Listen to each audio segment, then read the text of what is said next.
8 سال کے طویل عرصے کے بعد آپ کا مطلب جس پہ گزرتی ہے آپ کو پتہ لگتا ہے، ورنہ کہتے ہیں کہ 8 سال کا لفظ نہیں ہے، لیکن جو اس پروسیس سے گزرتا ہے اس کے لیے ایک طویل عرصہ ہے.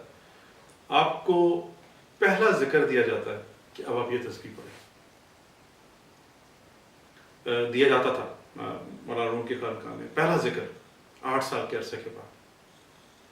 اس 8 سال کا مقصد یہ تھا کہ آپ کے نفس میں اتنا گداز پیدا ہو، آپ کے نفس کو اتنا ذلیل کیا جائے، اس کو اتنا کچل دیا جائے کہ اس ذکر کی تاثیر یا آپ کے نفس کی زمین اتنی اس کو ہل چلا کے اتنا گہرا کر دیا جائے کہ جب اس پہ ذکر کا بیج ڈالا جائے تو وہ پھل دے. ذکر ہمیشہ تزکیے سے آتا ہے. ذکر کا بیج اس کا جو پھل ہے وہ ہمیشہ تزکیہ شدہ زمین پہ بیج دیتا ہے. شبتہ بازی یا دیکھیے آپ اگر آگ لگی ہوئی ہے تو بے شک آپ گٹر کا پانی بھی پھینک دیں گے تو آگ بجھ جائے گی. پانی کی تاثیر ہے آگ بجھانا. یہ الگ بات ہے کہ بعد میں آپ کے ہاتھوں سے کچھ بدبو آتی رہے گی گٹر کے پانی کی. اسی طرح سے جو ذکر الہی کوئی بھی اسماء الہہ ہیں، کوئی بھی اللہ تعالیٰ کے اسماء ہیں، ذکر آیات ہیں، ان کی اپنی تاثیر ہے. ایک شخص جس کا تزکیہ نفس نہیں ہے وہ بھی پڑھے گا تو کچھ نہ کچھ اثرات ہوں گے، لیکن مقصد پورا نہیں ہوگا. یاد رکھیے گا کوئی بھی مقصد ہے وہ قرب الہ ہے. قرب اور قرب الہی سے مراد ہرگز یہ نہیں ہے کہ کیونکہ وہ ذات بابرکات، وہ اول الاولین، وہ ذات واجب کسی سمت میں مقید ہے ہی نہیں ہے، کسی سمت میں قید نہیں ہے، اس کی کوئی ڈائمنشن تو ہے نہیں ہے. قریب وہاں سے ہوتے ہیں جب آپ جتنا قربت ہے تو اس کے لیے ڈسٹنس یا فزیکل ڈسٹنس تو میٹر کرتا ہی نہیں ہے. یہ قرب معنوی کی بات ہو رہی ہے. اس کی آسان سی مثال یہ سمجھ لیں کہ ایک دیوار ہے اور دیوار پہ آپ اس کے سامنے ایک شمع، ایک موم بتی، ایک روشنی کا بلب لگا دیں تو دیوار پہ اس کا ایک عکس پڑے گا.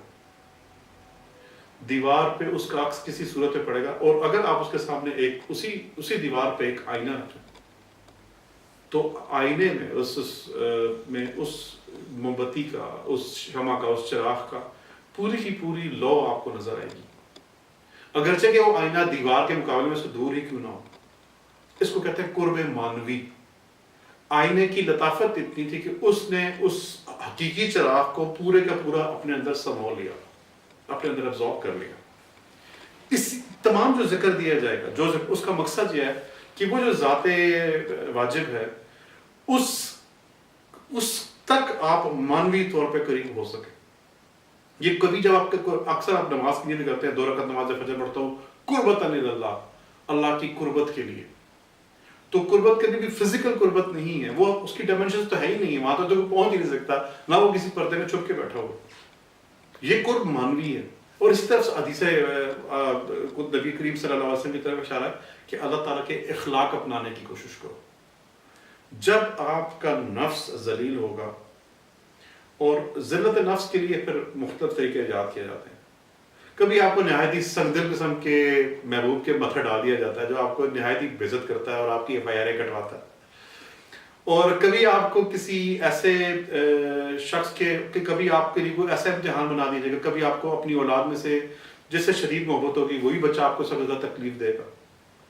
کبھی آپ کو اس طرح سے نفس لڑا جائے گا کہ آپ کو آپ کی عزیز ترین نوکری سے راتوں رات ہاتھ دھونے پڑیں گے.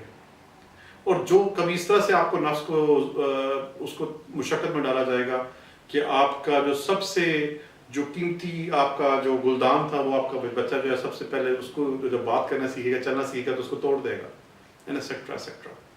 امتحان ہوگا ہی اس پہ. یعقوب علیہ السلام کا امتحان یوسف سے لیا گیا جیسے شدید محبت تھی. امتحان لیا ہی اسی سے آتا ہے جس سے آپ کو شدید محبت ہوتی.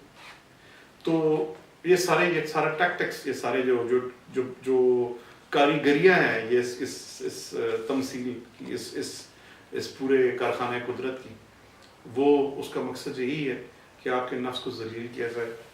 جب نفس ذلیل ہوگا تو آپ کی میں ختم ہوگی، میں ٹوٹے گی، اور تبھی آپ کے اندر ذکر کا بیج اپنا رنگ دے گا.